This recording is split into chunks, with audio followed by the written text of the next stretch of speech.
Bonjour, je suis heureuse de vous retrouver dans ce nouveau numéro des mots et débats. Vous êtes sur Télésu, nous sommes ensemble durant 26 minutes. L'invité que je reçois était cadre chez Air France, journaliste indépendant.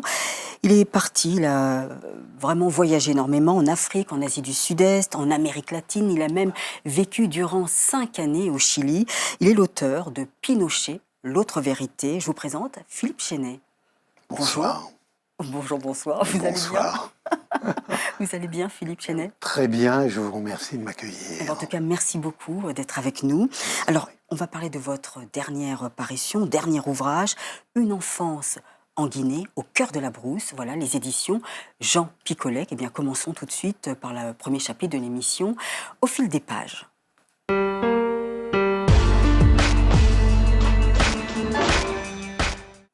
Philippe Chenet, Une enfance en Guinée. Qu'est-ce qui vous a poussé aujourd'hui à écrire vos souvenirs d'enfance lorsque vous étiez en Guinée, dans la région de Beauvois? Bon, ça s'est fait petit à petit. Je n'avais pas l'intention de faire ce recueil de souvenirs. Et puis, lorsqu'il m'arrivait d'en parler autour de moi, à droite et à gauche, il arrivait aussi qu'on me dit « mais tu devrais en faire un livre ». Alors un beau jour, j'ai décidé de prendre des notes, d'essayer de me remémorer des haillons de souvenirs de cette époque-là, car c'était entre ma 6e et ma 8e année.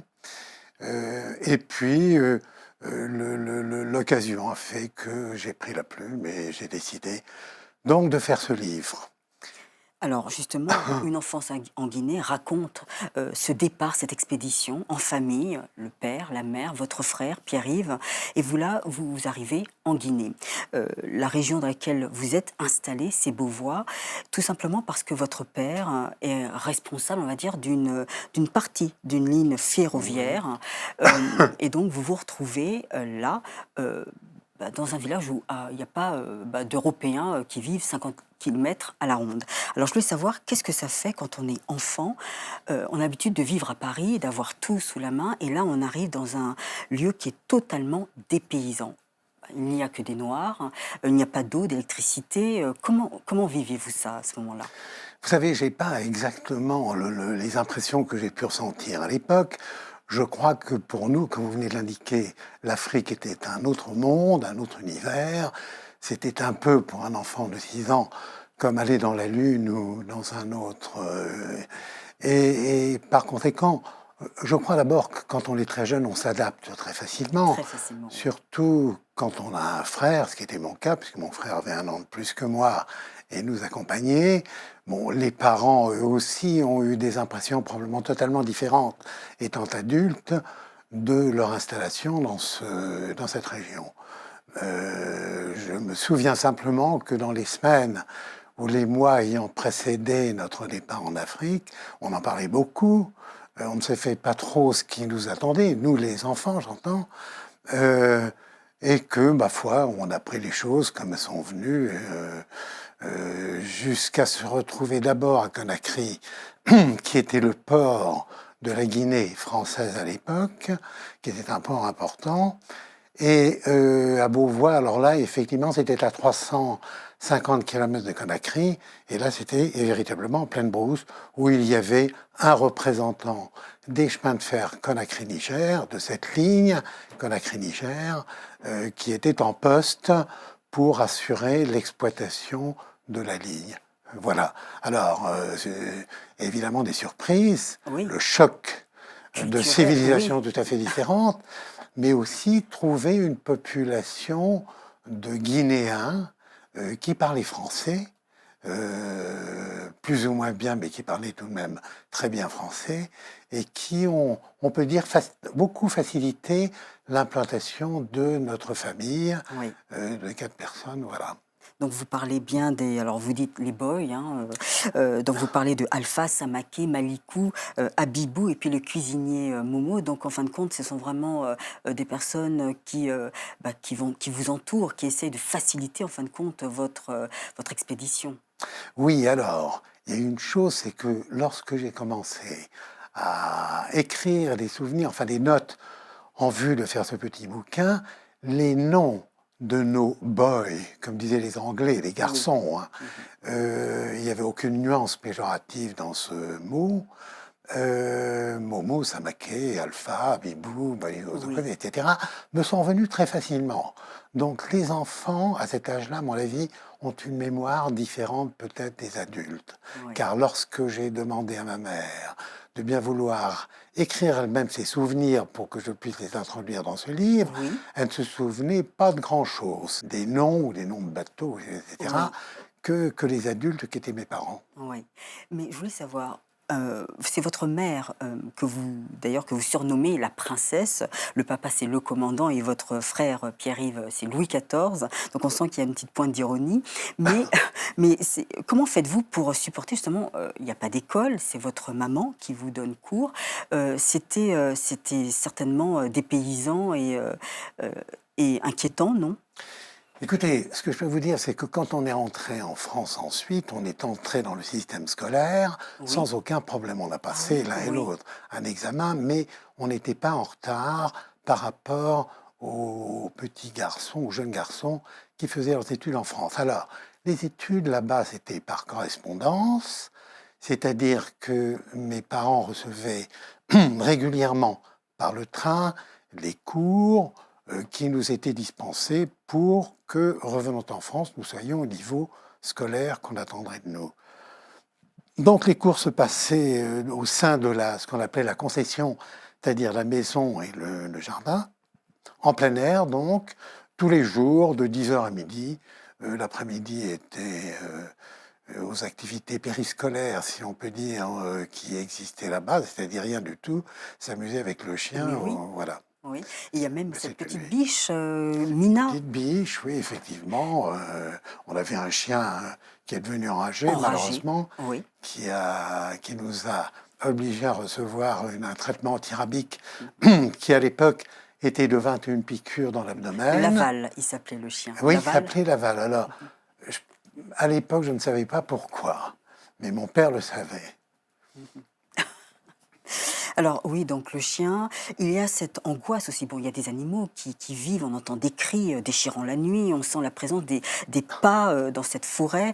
Euh, Petit Parisien, est-ce que le fait d'entendre, oui, morsure de serpent, mourir du venin, est-ce qu'il y avait cette crainte en vous de découvrir cette brousse? Non, alors les animaux, pas du tout, parce que les Ouais. animaux fuient. Il y en a très peu qui ne fuient pas ou qui éventuellement attaqueraient un être humain. Sinon, ils fuient. La difficulté, c'était de rencontrer ces animaux. En revanche, les dangers principaux, c'était les moustiques, qui étaient vecteurs de maladies graves. Oui. C'était des choses comme ce que je cite, la bilieuse, qui était Oui. une sorte de leucémie que pouvaient attraper les enfants. Le mois où est née ma sœur, plus tard, au cours d'un deuxième séjour, 5 enfants européens sont nés à l'hôpital de Conakry, et le premier mois, 4 ont disparu. Ma sœur a été la survivante. Mais les dangers principaux, c'était ça. Les animaux, non, il était arrivé qu'on trouve un serpent dans la baignoire le soir, mais on n'était pas très inquiet de ça. Oui. On était invités, les enfants, j'entends, à faire attention aux petits animaux, les scorpions, des choses comme ça. Oui. Pas se promener pieds nus comme les petits noirs qu'ils faisaient couramment, mais qui étaient mitridatisés contre les piqûres de serpents depuis fort longtemps. Oui. Donc il y avait une inquiétude, mais honnêtement, on ne peut pas dire qu'on ait vécu, on a vécu des situations un peu incertaines quand on allait en brousse. Alors en brousse, vous savez qu'il y avait beaucoup de monde, animal, qui s'y promenait. Donc on était un petit peu plus inquiets, mais à condition de respecter la discipline qui nous avait été fixée par nos géniteurs, de ne pas s'éloigner, de toujours être visible de la maison que nous habitions, on ne peut pas dire qu'on était inquiet. La nuit était plus Ah oui, impressionnante certainement. parce que la nuit africaine, c'est quelque chose d'extraordinaire et quelque chose qui frappe beaucoup les imaginations parce que je parle de symphonie, je crois que c'est un peu le terme qu'il faut choisir, une symphonie dans laquelle il y a beaucoup de bruit, Oui. de choses qui sont mystérieuses, on ne sait pas ce qui se passe, pas très loin, on peut difficilement imaginer l'éloignement de certaines choses, etc. Donc la nuit était plus impressionnante. Mais comme on s'endormait assez rapidement, ça n'était pas une torture. En tout cas, dans votre ouvrage, il y a aussi une aventure qui vous a marqué. C'est lorsque votre père, vos parents, avec certains serviteurs, vous décidez de découvrir justement le cœur de la brousse. Et là, vous traversez normalement ce pont de lianes. Ah oui, Oui. effectivement. Qu'est-ce qu'on ressent quand on traverse ce pont de lianes Écoutez, je n'en ai pas le souvenir exact. Je sais que ça avait été une ou deux expériences un petit peu particulières. Ensuite, on était familiarisé à ce genre de choses.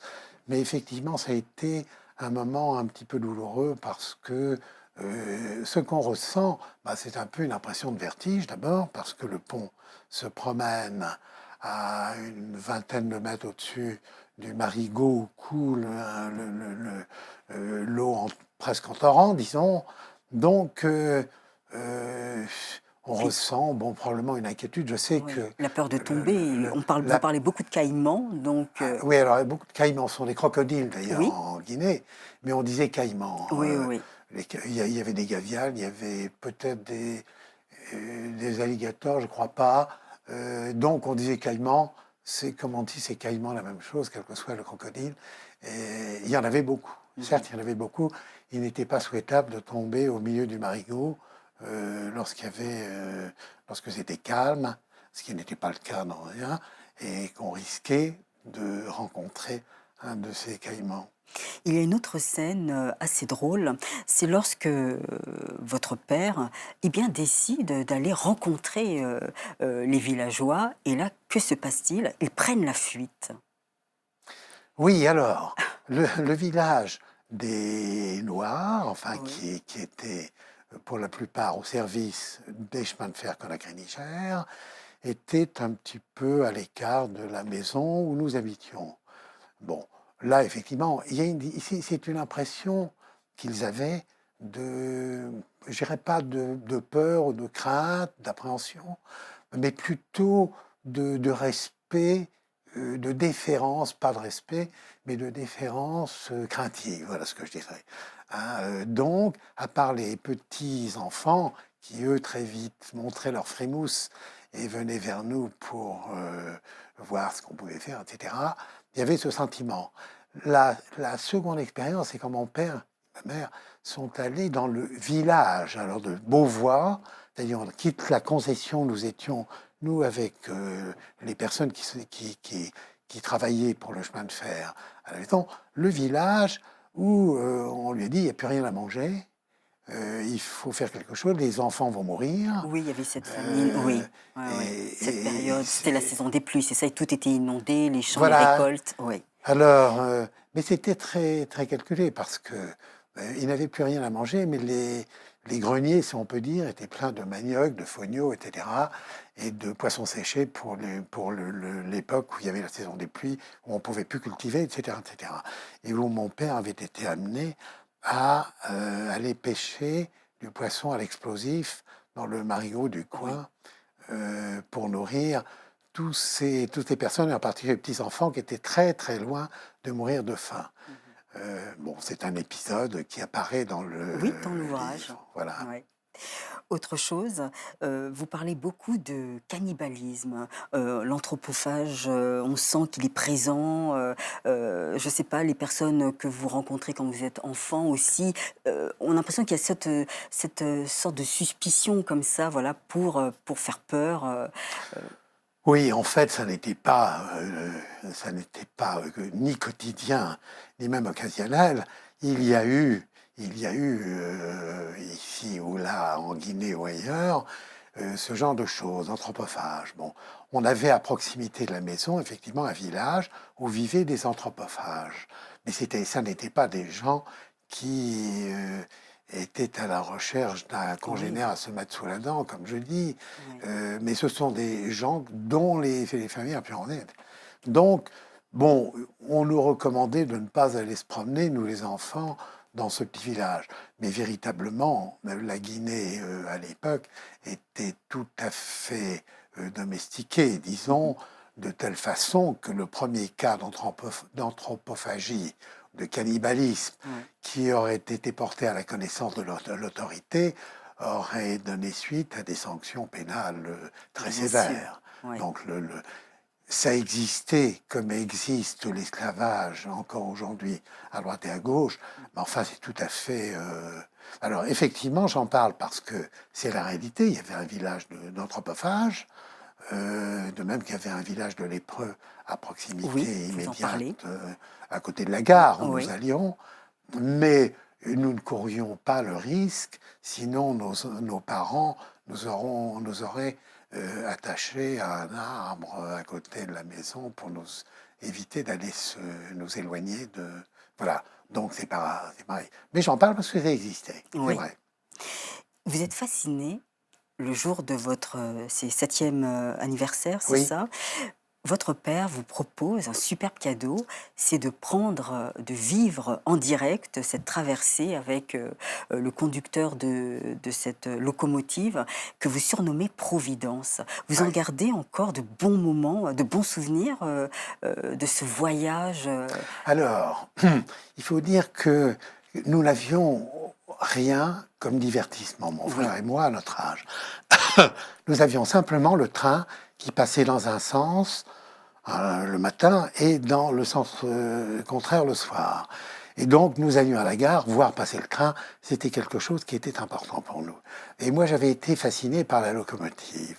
J'étais petit garçon, cette locomotive était importante, imposante et tout. J'étais véritablement fasciné au point que j'avais décidé à 6 ans que plus tard, je deviendrais conducteur de locomotive.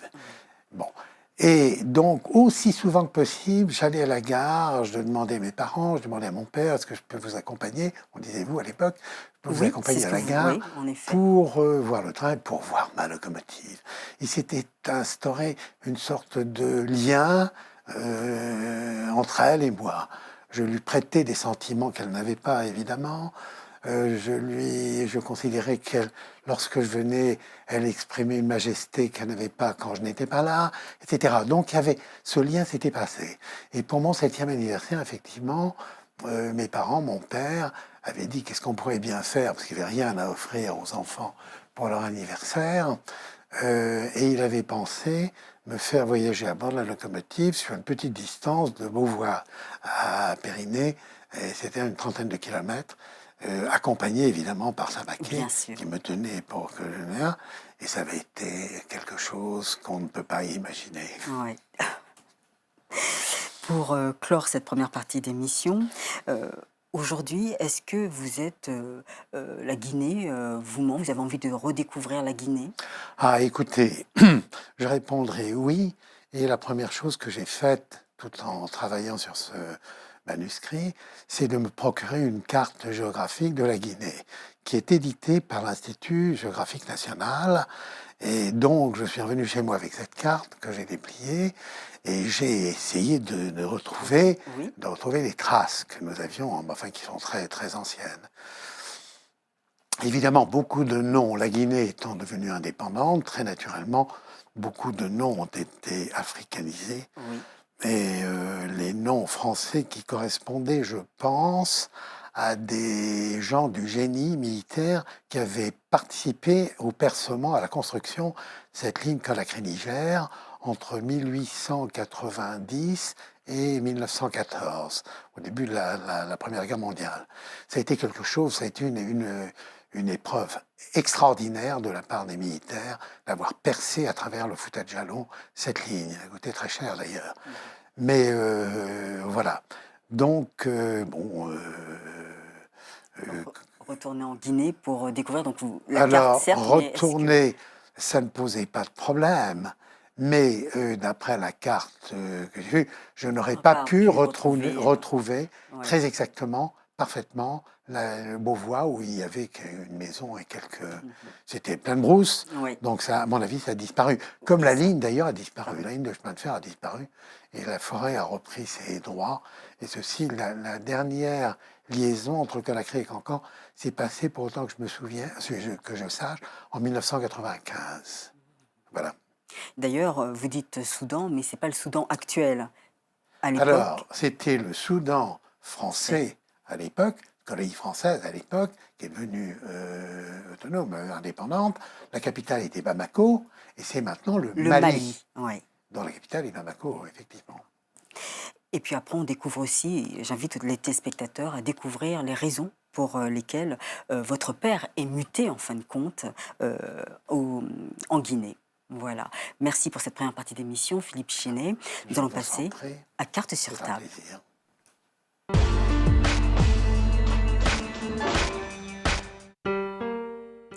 Philippe Chenet, pour Carte sur table, nous allons parler de vous. Alors, comme je l'ai dit au début de l'émission, vous aviez été cadre chez Air France, journaliste indépendant, vous avez écrit de nombreux articles, fait de reportages. Vous êtes l'auteur du livre Pinochet, l'autre vérité. Vous avez même résidé durant 5 années en Chili.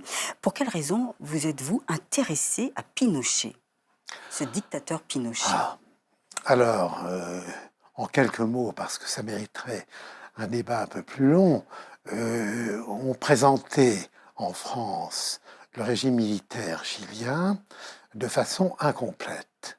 C'est-à-dire qu'on disait tout ce qui était de nature à lui porter préjudice et on taisait soigneusement tout ce qui allait en 17 ans faire que le Chili est ce qu'il est aujourd'hui, c'est-à-dire une nation moderne.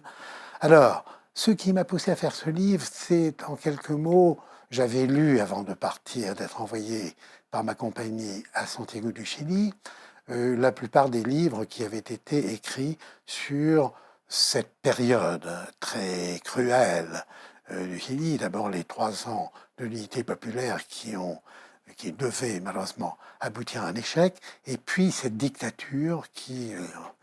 Et après avoir lu ces livres, je suis arrivé à Santiago, je me suis installé et j'ai rencontré les Chiliens. Je parlais plus ou moins bien l'espagnol, mais on arrive à se faire comprendre et on fait des progrès rapidement. Et je me suis rendu compte que le pays dans lequel j'allais vivre pendant 5 ans n'avait rien à faire avec la dictature qui était inlassablement dénoncée en France. Alors, je n'ai fait qu'observer. J'ai entendu les gens, j'ai entendu des Chiliens de toutes conditions, car je voyageais beaucoup et au nord et au sud du Chili. C'est un pays de 4000 km de long. J'ai rencontré le médecin de Salvador Allende, qui est devenu un ami, qui m'a raconté ce qui s'était passé au cours du coup d'État de 1973.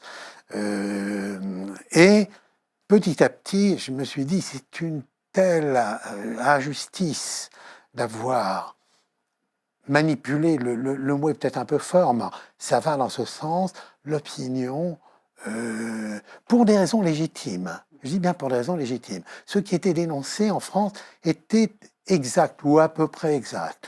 Il y avait des exagérations, mais le fond était vrai. Mais on oubliait tout un pan de choses. C'est un peu comme si on présentait la France actuellement comme un pays où il y a des attentats à chaque coin de rue, Oui. où il y a du trafic de drogue, où il y a des soupes populaires l'hiver, etc. Et qu'on ne présente que ça, on ferait un faux témoignage en présentant la France comme un pays qui n'est pas du tout celui qu'il est, en l'oubliant énormément de choses qui sont... vous voyez. Oui. Donc, c'est ce qui m'a conduit à faire ce livre qui, évidemment, allait à contre-courant de ce que l'opinion publique française avait reçu, encore une fois, inlassablement pendant 17 ans par les médias. Et pour clore ces cartes sur table, l'Afrique du Nord aussi, vous y êtes allé. Quels étaient les pays en Afrique du Nord? J'ai été 5 ans au Maroc, Oui. qui est un merveilleux pays, qui a une identité extrêmement marquée. Et je leur disais à mes Marocains, à mes Marocaines, puisque Air France, j'avais surtout un personnel de jeunes femmes, jeunes filles de qualité, conservez votre identité. Vous avez une très belle identité. C'est un pays où j'ai passé des années agréables, en particulier dans le Nord, Fès, Meknès, Oujda, Tanger, etc., etc. Donc voilà. Alors, mon activité de journaliste indépendant n'est pas du tout parallèle Oui. à Air France. Mon activité, c'était l'aéronautique civile, c'était une compagnie d'aviation dans le domaine commercial. Et je truffais autant que possible, quand c'était possible, quand j'avais du temps libre, etc. J'aimais beaucoup aller m'intéresser à quelque chose. Ça pouvait être en Chine nationaliste, en Égypte, sur le canal de Suez, etc. Donc je profitais de mon temps libre et des facilités de transport dont je bénéficiais, il faut bien le dire, Oui. pour aller faire des reportages. Et puis, connaissant bien le Chili, connaissant bien le Maroc, connaissant bien l'Asie aussi, puisque j'étais en poste en Thaïlande, Birmanie, etc., j'ai pu collaborer à des journaux et des magazines. Très Voilà, en bien. gros. Merci beaucoup, Philippe Chenet. Allez, on attaque la dernière partie de l'émission, le coup de cœur.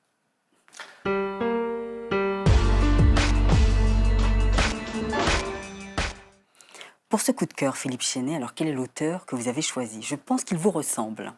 Alors, écoutez, quand on m'a posé la question, je me suis dit, les coups de cœur, c'est quand on est jeune. Comme ce n'est malheureusement plus mon privilège, j'ai été obligé d'aller rechercher ce qui m'avait frappé. Alors, il y a des livres que je lis actuellement qui me frappent, qui sont, si on peut dire, des coups de cœur. Mais j'ai pensé, celui qui m'avait vraiment frappé à cette époque, j'étais jeune, j'avais une vingtaine d'années, c'était un livre de Joseph Kessel. Pourquoi? Parce que Joseph Kessel avait été aviateur. Oui. Je travaillais dans l'aviation commerciale, je commençais à travailler dans l'aviation commerciale. C'était aussi une histoire sentimentale, et à cet âge-là, j'étais très intéressé par les histoires sentimentales. Il y avait toutes sortes de raisons, et puis il est devenu, non pas journaliste, mais écrivain, romancier et Oui. tout, donc il a pensé traduire en roman, en œuvre, des souvenirs qu'il avait pu avoir. Donc ce coup de cœur, c'est l'équipage, pour le dire aux Alors, téléspectateurs. oui, le titre de l'œuvre, c'est L'équipage. Je sais que ça avait frappé à l'époque, c'était un peu mon livre de chevet. Bon, et puis le temps est passé, on découvre les littératures d'autres auteurs, etc., etc. Je viens de relire il n'y a pas longtemps Les Misérables, que j'avais lu dans le temps, dans une édition qui vient de sortir en livre de poche, quelque chose comme ça. C'est un monument. On a tout de la littérature dans Les Misérables. Et auparavant, j'étais pas un fanatique de Victor Hugo, mais le coup de cœur, vraiment, le livre, on est jeune, j'aurais pu dire à 10 ans que c'était La Comtesse de Ségur. Oui. Il y avait un livre de La Comtesse de Ségur qui m'avait frappé à l'époque, qui s'appelait, je ne sais plus exactement, enfin bref. Mais là, et Kessel, et puis Kessel, c'est Mermoz. Et Mermoz, c'est aussi, ça fait partie des gens, je pourrais dire, que j'aime. Non seulement que j'apprécie, mais avec lesquels ils ont disparu, mais une relation affective. Voilà. Merci beaucoup, Philippe Chenet. Merci beaucoup de nous avoir fait découvrir votre coup de cœur, donc Joseph Kessel, l'équipage. Et puis aussi, vous êtes venu nous voir pour votre dernière parution, Une enfance en Guinée au cœur de la brousse, édition Jean Picolec. Voilà, merci beaucoup, Philippe Chenet. Merci à vous de m'avoir accueilli si Merci. gentiment et avec ce sourire. Et puis quant à vous, mes chers complices, on se retrouve la semaine prochaine avec un autre auteur bourré de talent comme d'habitude. Merci de votre fidélité. Au revoir et à bientôt.